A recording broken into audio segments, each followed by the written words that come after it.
Babs. Hey, thank you for picking up the call. All right. I know Nicki is in the back, camera off, mic off, but that's okay. We are here to talk about Pink Friday 2. I revisited. I want to give my update. I told y'all I was going to come give y'all my update on how I feel about the album. I have been living with Pink Friday 2 for about a week now. I gotta read myself real quick, actually.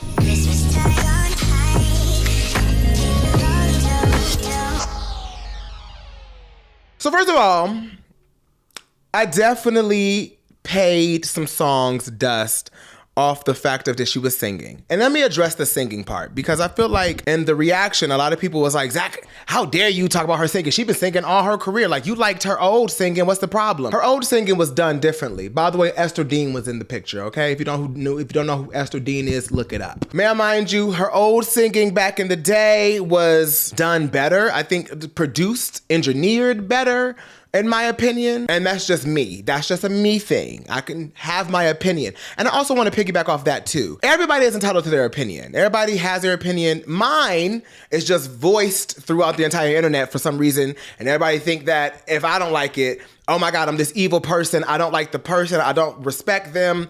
I hate everybody. Just because I don't like something or maybe don't vibe with something in that moment, because you're getting my raw first listen, okay? And I was gonna edit out a lot of stuff. I actually was like, we need to tell the team, I was like, girl, we may need to edit out a lot of stuff. Because I was like, I don't want people to think, but I was like, you know what? No, the point of this channel is to be real, raw, and open, and to have honest conversations about pop music and pop culture. And I don't want to lose myself with feeling like I can't speak my actual true opinion or think my character is a different type of person because I don't like something. So I say all that to say, I stand on my word. I am a man of my word. I said I was going to revisit Pink Friday, and ever since I recorded that video, I've actually been listening to nothing but Pink Friday 2. Oh yes, she streams, and she's also bought. Okay, on iTunes. Oh yes, honey, I actually bought mine. I don't know about yours. Did you just stream? Or are you a barber that actually buys the album, honey? Let me hear you scream. Because I like to support my girls. I don't know about you. I don't just stream my girls. I buy. Now let's talk about the album, okay? Pull up a chair, everybody. Come on, pull in, because this is the time. So I've changed my mind. And I have some things that stay the same. Are you gone already? A bop. Not for me, but it is a bop. I like that she talks about her father. I didn't really listen to it too much in my original reaction because I was expecting the Billie Eilish to come through and sing. So my expectations were dropped. I apologize to Nicki, by the way. I want to apologize openly to Nicki for not giving it a fair chance, because I thought that I just listened to the wrong publications and I didn't go back on social media to see that it was actually cleared up. Because I don't like to be on social media when albums drop. I like to get my own opinion first and then see what everybody else say. I didn't give Are You Gone Already a fair chance, and I very, very, very, very, very, very, very much apologize, because I'm so used to Nicki being petty. I'm so used to her being this mean girl sometimes. No shade, but all tea. And so it was really new for me to hear her be so vulnerable and so soft and kind, and letting us into her world and her mind, and her dad passing away and not being able to see Papa Bear and experience Papa Bear, which is a very sad reality for a lot of people, actually. And I know that that song was for her to heal, but also to let other people out there in the world know and relate, and let them know that they're not the only ones grieving.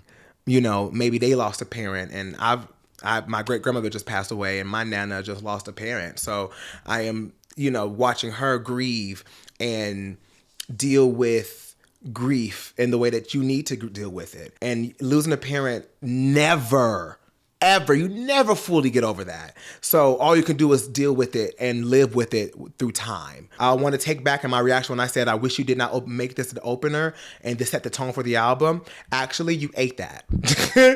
Actually, Onika, you ate that. You actually ate opening up the album with something so fucking vulnerable, because actually the vulnerability goes down throughout the rest of the album. And I think that's why, as a long-standing fan of Nicki, I feel bad because I pigeonholed her in a category or box of her always just being this very bossy, demanding, I'm a boss ass, bitch ass, big titty girl.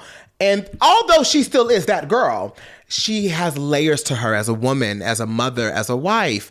And I did not allow her to express those other sides because I wanted her to be one way. I may start doing this more often when I do reactions to stuff, and if I didn't like it or something, to come back and be like, all right, I actually listened to it again, and here I go. If y'all want me to start doing that, I will. I do this a lot where I be like, damn, I didn't like that then, but I kind of like it now. Barbie Dangerous, that girl. Still too short. Still too short. I put that on my notes on a lot of songs. Barbie Dangerous is that girl, but by the time my titties is bouncing, the song is over.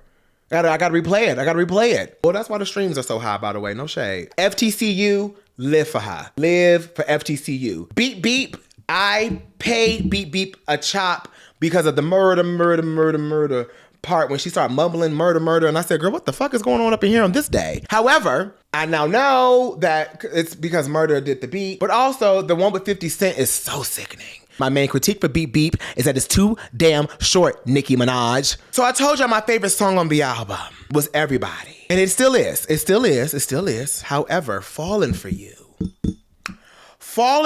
is doing something for me lately. It is creeping up to be one of Nicki's best songs in her catalog recently. When I say that, I mean since like Queen till now. I thought Falling For You was just about her husband, which it is in some sense, but it's also definitely her addressing the Lotto situation, especially the play on how she did with Dread. And shout out to my baby Ryan, I want to say his name is Ryan on TikTok. He did like a 4-minute TikTok about breaking down the correspondence between the Lotto shade and how basically it's one of the best wording setups in Nicki's career, no shade, and he ate that. Her clapbacks at Miss Lotto was so clever, and it was so set up that it wasn't just like a clap back at like, yeah, I'm just clapping back. No, it was very skillfully done, and she almost proves and flex her muscle of this is why I'm that rap girl, why I'm the queen of rap, because my pen goes crazy. I tell stories, is what Nicki told me on Falling For You. She said, bitch, I tell stories.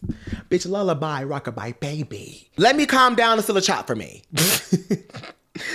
All that praise to say, Let Me Calm Down is still a chop for me. I don't really like it. Coupled with R&B, I'm still rocking. I'm still trying to see if I like R&B, but as of right now, I don't. It don't really do it for me. I don't really go back to her. When I try to go back to her, I turn it off. Same thing with the J. Cole song, and I like J. Cole. I actually really love J. Cole. I just was not, I'm okay. Pink Birthday. Now, Pink Birthday is, I love the production on Pink Birthday. Once again, she's short, by the way. She's a short song. Maybe too short. I don't really like it still, but I can see why people do like it. And it could grow on me later down the road. I'm not close to that. But as of right now, it's just not really my tea. It made me want to hip roll in my basement in 2005 still. And that's a good thing in certain stances, but I just don't take it seriously. I laugh every time I turn the song on. I key at the song. And I don't like to key at Nicki Minaj, so I don't like that it makes me key. Needle with Drake, I do like this song. I do like Needle. I can do Needle. Cowgirl is one of my favorites. Cowgirl is that girl. Makes me feel pussy and cunt. Makes me feel like my titties is cute. Makes me feel like I can put on a nice little dress and be dainty. But also maybe fuck my man at night. Love Cowgirl. Everybody is the star, still to this day. Everybody's still the star. But Everybody and Falling For You is fighting. No shade to be the star. In my opinion. You can have a different opinion. Big Difference, iconic. Ruby Red the Sleeves, iconic. Forward from Trini, sickening. Love that song. I play that song too much, actually. Forward from Trini, I find myself keep going back to Big Difference. Big Difference, actually, let me not scan over Big Difference. Big Difference is actually that girl. Big Difference is actually that girl. Like, Big Difference, it was Cowgirl going into Everybody. That transition, when you play that in order, wow, whoa, done it for me. Made me, I was like, what the fuck is going on here? I don't know why I didn't catch that, listen to the original reaction, but the transition, it's not a clear transition, but it just works really well. Pink Friday Girls, I'm still battling with. I can see it becoming a commercial bop if they do it right, if they market it correctly. I can see it becoming a commercial bop. I would love to see it on commercials and movies and stuff like that. I think it can do that due to the sample and due to Nicki just riding it really beautifully. However, it's still not my favorite yet. You know, I'm still not like a stan of how I feel about the other songs. I'm just not there yet. Super Freaky Girl is that girl. Bomb Bomb. I loved it in the reaction, still love it today. I love Bomb Bomb. Once again, too short. My Life.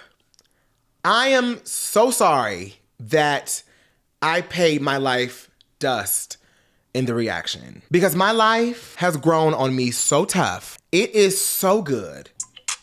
Like, what? And I like this song because she's talking about clapping back at the Barbs, no shade, and other fans like me that talked about her and her relationship and her marriage and always got something to say about her marriage. And she like, bitch, y'all can't tell me how to live my life. I don't tell you how to love y'all life and who y'all loving on. Why y'all trying to tell me who I love on? And I was like, bitch, you actually ate that. Actually, you're right, Miss Nicki Minaj. The singing on My Life, it's still interesting to me. However, I appreciate it more. I appreciate the song more. I like the song. I think that I shouldn't have paid it dust because her singing is her singing. Nikki Hendrix, still a chop.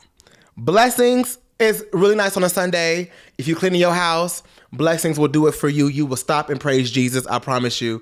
I still don't completely understand why it's on the album, but that's none of my business. Maybe Nicki was like, girl, we need some church moment up in here. And Nicki's always been like that. So who am I? Who am I? Last Time I Saw You. You know, I still don't like Last Time I Saw You. But when it comes on shuffle, I don't change it. So I don't know how I feel about Last Time I Saw You still. And Just the Memories, I'm not there yet. Just the Memories doesn't really, she's not a standout to me. She don't really do it for me. I know it's deep, it's nice, but it doesn't do it for me. But it's good.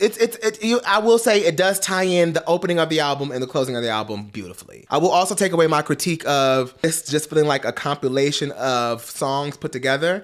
If you listen to it in order, listen to the subject matter, and really just digest what she's saying, it actually is really crafted really beautifully. And the beginning of the album does start slow, but it does pick up in the middle, and it slows back down at the end.